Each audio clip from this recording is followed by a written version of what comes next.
discarded, ignored, devalued, I would come across in my travels all the time. They remain like unspoken words, an elusive fragrance, or an inaudible sound with a hidden taste. Every day there's jigyasa. This is what made me collect. The thirst to know. It led to a reservoir of experiences that kept me growing, and that became a collection of stories. Ocean of stories from the ocean of skills. And I think collections become, or museums, or places where they can hear and feel stories, become repositories for the future.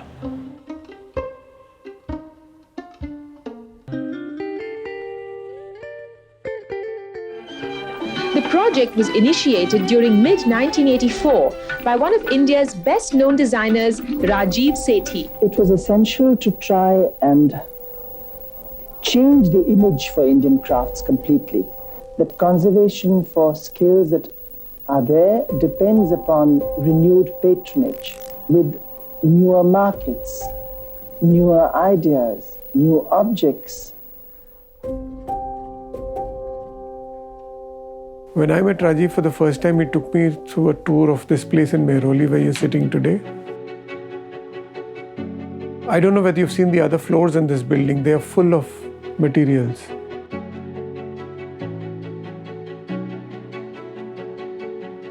What is unique about this collection is it's, of course, Rajiv's way of seeing. He's been with prime ministers and statesmen and the leading industrialists, the leading, people who are changing the world every day.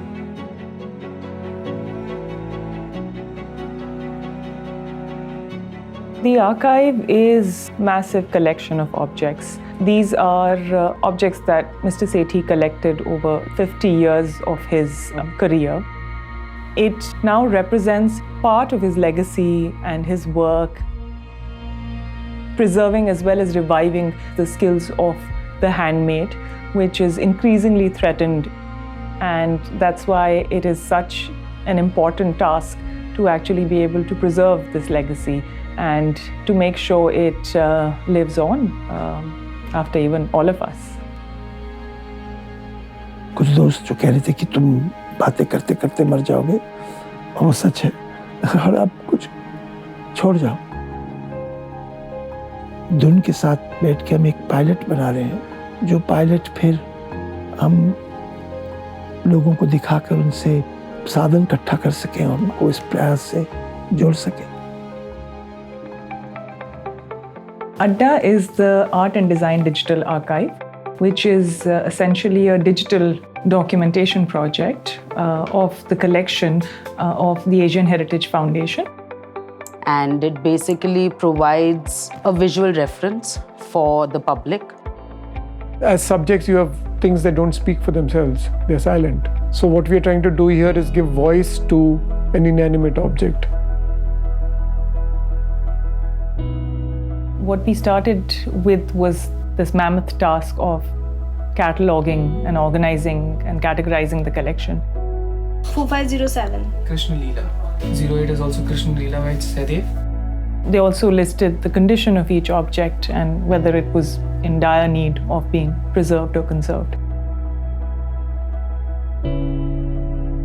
9 objects were chosen for the pilot phase of the project. So we have kitchen utensils, Pichwai paintings, embroidered Kohistani tunics. We have something called a wood steel dagger, metalwork, textiles woven and embroidered in that, wooden sculptures, lost wax technique, dokra sculptures, so everything. We just wanted to show the breadth of the collection through these 9 objects. The terracotta vase, which is 2,000 years old. Rajiv said, pick it up and tell me what you feel. I was holding it very, very carefully. But when I picked it up, it was really light. And I said, is this 2,000 years old? It looks far more advanced than what we do today. He said, and that's the point. These are skills of ours we are lost. And that's what this whole archive is all about. each object has been photo scanned, as in there's been 3D scanning or photogrammetry, because that would be the next best thing to actually holding it. The process of photogrammetry will be depending on the object, the complexity of the shape, and then the material on which it is made. There's a no-no list, which is reflection, transparency, and then we need good lighting for it.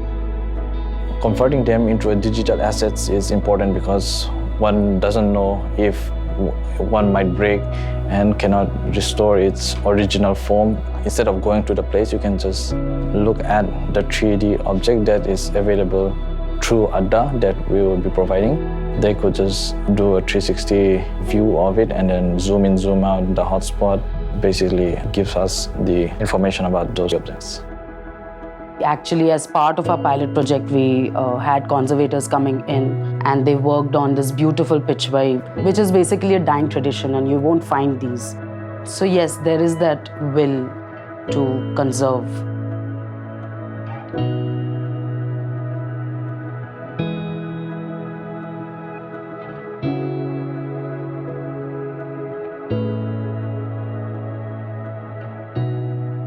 बड़ी जो बेलन खेलन खेलन भैया मारे bell. Another important sensorial layer for the project was to have poetry and music in it.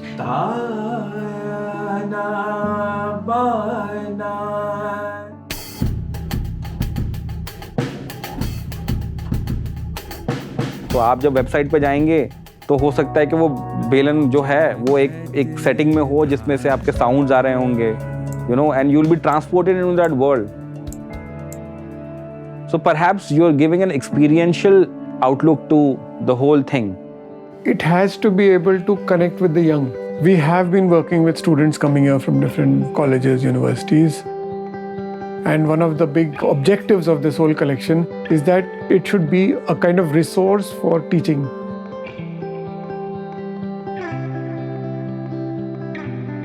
We are also trying to see what could be a kind of contemporary application, a contemporary derivative of these technologies.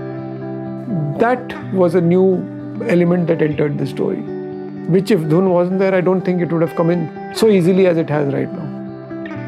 On the other hand, Rekha, one of the Sikki grass weavers, natural fiber weavers that AHF has worked with in the past. When I asked her about if she could kind of estimate if this kind of an online archive repository of design and material would be useful to her, she didn't hesitate.